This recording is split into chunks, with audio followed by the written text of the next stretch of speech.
So, let's start po, no? So, paano nga ba kumita gamit ang 500 pesos sa digital business sa panahon ngayon? Normally, ang 500 pesos sa panahon ngayon, saan nga lang ba aabot? Okay lang ba mag-comment down below kayo kung saan nyo normally inuubos ang 500 pesos nyo? Ako, personally, ang 500 pesos siguro ano na lang to, dalawang Starbucks, 'di ba?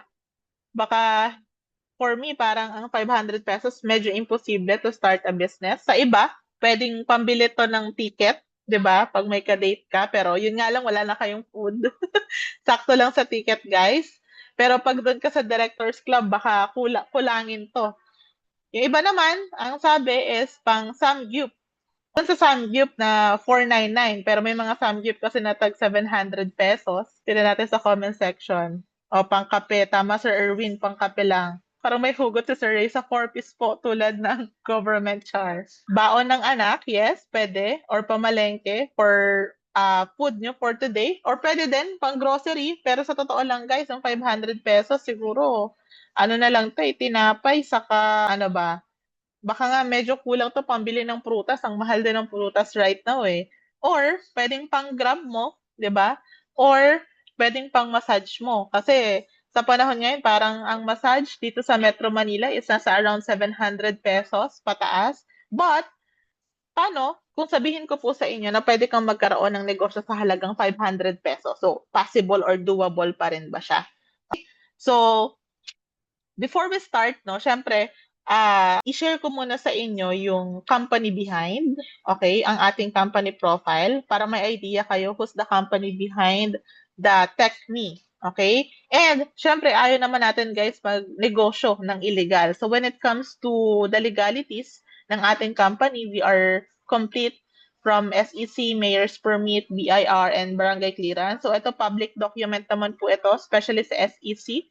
Meron akong TechMe sign up kagabi, ito yung chine-check. And nung na-verify niya na meron, ayan, nag-sign up na siya agad. So when it comes of legalities, kompleto po tayo. So nothing to worry about that. And ang mga owners natin, ito batang-bata, no? So our CEO, he's my mentor since when I was 18 years old.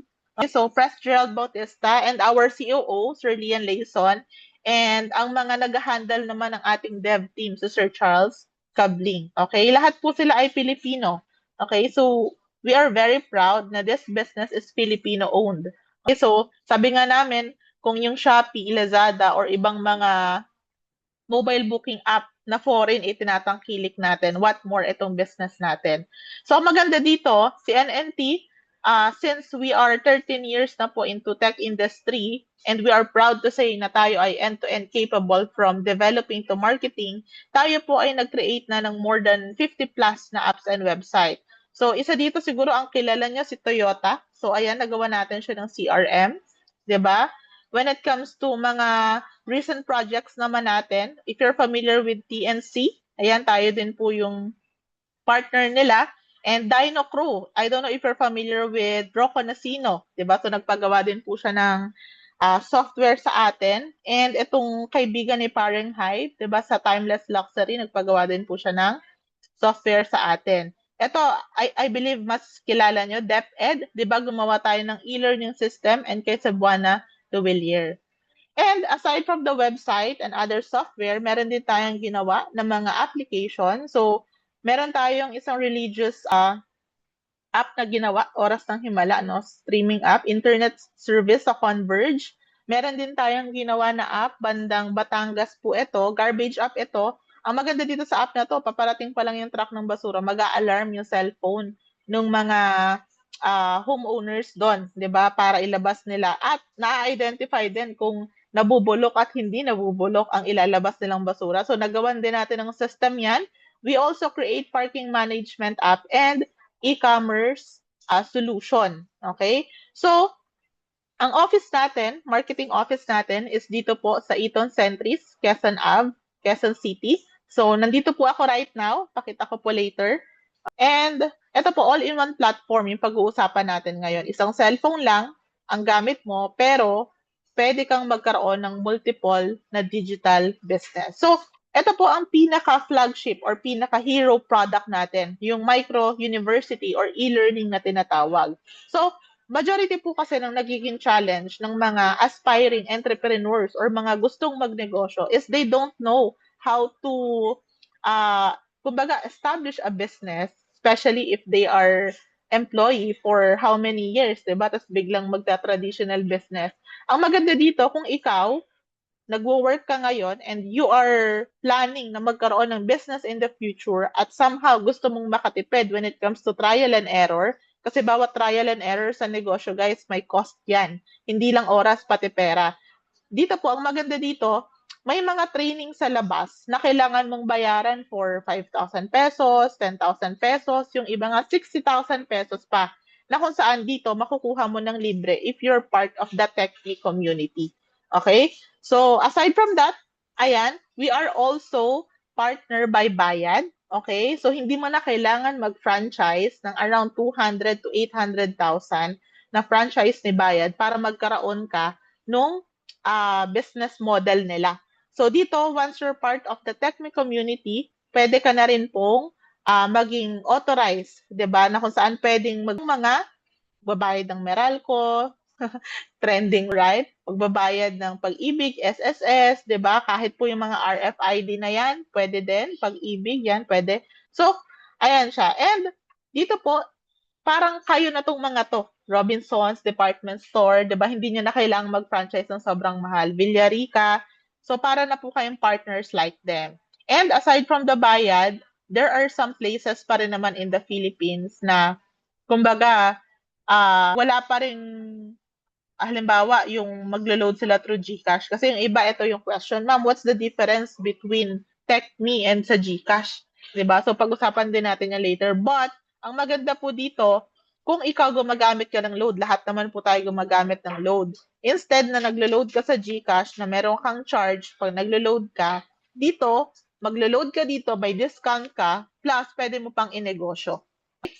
So, magkakaroon po kayo ng portal for that. And ito, we are also partnered by Globe. Ang maganda dito, si Globe mismo pumunta dito sa office natin para makipag-partner sa kanila po. And ang maganda dito, hindi mo na kailangan maging agent ni Globe. Kayo po ay pwede nang mag-offer ng kanilang product, which is yung G-Fiber.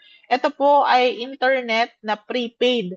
So normally, ang mga normal na postpaid internet kasi, gamitin mo or hindi, may babayaran ka monthly. Ang maganda po dito sa prepaid, since consumable siya, at halimbawa, may mga kakilala kayo na merong staycation, or sa mga dorm, di ba? Or halimbawa, backup wifi doon sa mga postpaid internet, pwede po ito.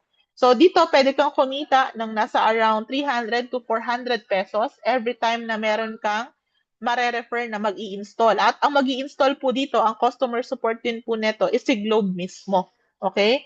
So, also, we are proud to say na we develop a dropshipping or e-commerce app, diba? Developed by our own company. Ang tawag po natin dito is Neo Deals. Ito po ay parang combination ni Shopee and ni TikTok. So, pwedeng mag-affiliate, pwede ka rin magpasok ng merchant. So, ito po is coming soon po ito. And ang maganda rin po dito, halimbawa nagpasok ka ng merchant or may naipasok ka na product, every time na may bumibili sa store or sa merchant na yon, pwede ka pong kumita ng passive income. Okay? So, aside from that, meron din po tayong landing page or tinatawag na video sales letter wherein if you want to share this kind of business, hindi naman yung payment payment method natin. Okay? So, meron kang video sales letter. So, ito fully optimized na po ito, funnel page, and i-share mo na lang. Okay? May sarili kang referral link. Okay? So, mamaya pakita ko po sa inyo kung paano yung function nito. Also, sa ganda ng business natin and sa mura ng business natin, even mga estudyante ngayon ay kayang-kaya ang 500 pesos. Siyempre, sa malamang, meron kang kakilala na gustong mag-avail ng business. The question is, pag ba meron kang na-refer, meron ka bang kita? So, the answer is yes. So, meron po tayong dalawang way to earn. Diba? Una is yung direct referral. Ibig sabihin, pag meron kang kakilala na nag-avail po ng 500 pesos, may 200 pesos ka na referral commission. Diba? So, guys, that's 40%.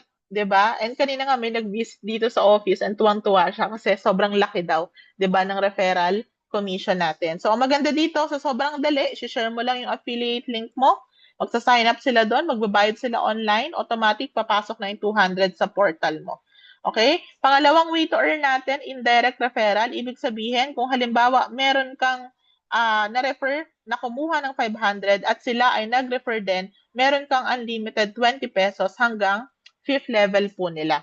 So, pag sa system, pumasok po ito, ganito po yung itsura niyan. So, kahit, tinan niyo po ito, kahit madaling araw, 'di ba? May pumapasok po na 20 pesos. And ito pong 20 pesos, sa totoo lang, yes, maliit. Pero syempre, pag ito po nagtuloy, malaki din po yan. At sa totoo lang po, hindi nyo naman yan mapupulot. Tama po ba?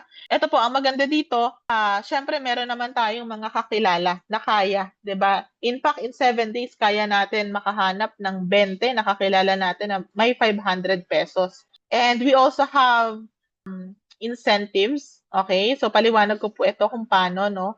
Dito po, let's say for example, nag-join ka sa 500 pesos. Meron ka ng account, meron ka ng portal, may sarili kang link, and nakapag-refer ka ng first 20 mo. Ang maganda dito, may 200 ka sa 20 na yan, meron kang total of 4,000. Okay? So, yung 4,000, kumbaga parang yung 500 pesos mo, na ano mo na multiply mo na sa 8, 'di ba? Na times 8 mo na. Ganun siya kadali. May 4,000 income ka na, may incentives pa tayo na yata is pa-experience. So, after mo humataw, unwind ka naman ngayon after. Ngayon, dahil yung 20 na na-refer mo, syempre, gusto din nilang mag-refer, gusto nilang kumita at hindi mo naman silang pwedeng pigilan. Nag-refer din sila ng tagto 20 nila. Sa second level mo ngayon, meron kang total of 400. Dito, dahil second level mo na lang sila, 20 pesos na lang meron ka hanggang 5th level po, no? So, 400 times 20, you will have 8,000. Dito, you have the opportunity na makapagyate. Diba? Sa mga hindi pa nakaka-experience magyate, this is your chance. And paano naman yung 400 na yan, nagpa-join din ng tagto 20 nila. So, 8,000 na sila ngayon. Ito naman ngayon yung third level mo. Diba? Meron ka ng total of 160,000 na income. So, meron ka ngayong iPhone 17 Pro Max na, okay, brand new po ito. And for halimbawa, yung 8,000, nag-refer din ng tagto 20 nila, 160,000 yan times 20, you will have 3.2 million total earnings sa 500 pesos lang na kapital mo. 'Di ba? And ito pong 3.2 na to, ang maganda po dito, kumita ka na ng 3.2 at 160,000, 8,000, 4,000, na-hit mo ba ng mga incentives na to, may 3.2 ka na plus meron ka pang fully paid na BYD na sasakyan. Ito po, again, uulitin ko, fully paid, hindi po ito down payment, nakapangalan sa inyo, i-award po sa inyo. Okay? Sabi nga po dito, the power of 20 people can change your life. Okay? Ito naman po, what's the advantage? Okay? Kapag ikaw ay TechMe user, compare sa normal user ka lang. Pag TechMe user ka, syempre may discount ka sa load at bills. Compare sa, kumbaga, literal na nagbabayad ka lang. And may savings ka habang gumagamit. Okay? May access ka rin sa system at platform, katulad nung e-learnings natin. Natututo ka ng digital income, which is the next wave of the future. Pwede kang kumita anytime, anywhere, and syempre nakaka-adapt ka into technology. Ngayon, kapag normal user ka lang kasi, like halimbawa, ayoko mag-join, or halimbawa, parang hindi ko bet yan. Paano pag normal user ka lang, syempre, walang balik sa load at bills. Pure gastos every month, walang discount or benefits, hindi ka aware sa ibang income opportunities. Isa lang ang source of income mo at kumbaga yung matagal mo nang iniisip or plano na magtayo ng negosyo, hindi na turn into reality. Tama ba? So, good news din po, 'di ba? Sa team natin, we are team prominent. Ang maganda po dito, meron tayong promo para kumbaga mas ma-excite, 'di ba? And kumbaga mas ganahan tayo to hit our first 20. This is our team promo, actually personal promo din po natin, na kung saan pwede kang manalo ng brand new na iPhone 17 or 50,000 cash. Okay? Halimbawa, ikaw nag-refer ka, may napa-join ka na TechMe. Meron kang isang raffles tab at ikaw na nagpa-join, meron ka ding isa. So parehas kayong meron. So kapag na-hit mo yung first 20 mo, ang maganda, ikaw meron kang 20 na raffles tab. Okay? This promo will run until May 31. Okay? Maximize natin to guys. And who knows, di ba? Yung business and yung kumbaga dream business na gusto mong gawin for this year, ito yung pwede mong maging stepping stone. Okay? That's the end of our presentation. Okay, I'll share some tutorials, especially dun sa mga interested on how are you going to proceed. Siyempre, malamang sa malamang meron pong nag-send ng Zoom link sa inyo. Okay, so hindi po kayo magbabayad sa akin directly or sa company. Meron po silang mga link kung saan po magbabayad yung mga interested. So, share lang po ako ng tutorial.